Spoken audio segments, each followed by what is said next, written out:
So for today's video is mag-unboxing tayo iPhone 16. So kuan ganang first time din ako ngayong palit og brand new na iPhone. Kay last time nga katong na ko'y iPhone 6 man siguro to is dili to siya brand new, like secondhand na to siya.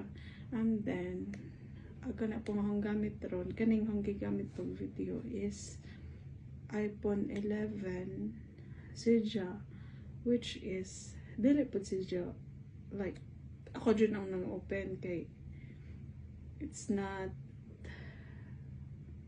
dili siya brand new, basta mo na to. So this time is first time na ako nga palit. So murag deserve man siguro put na ako, like yeah, I've been working for many years wa pa ako kapalit og ingani.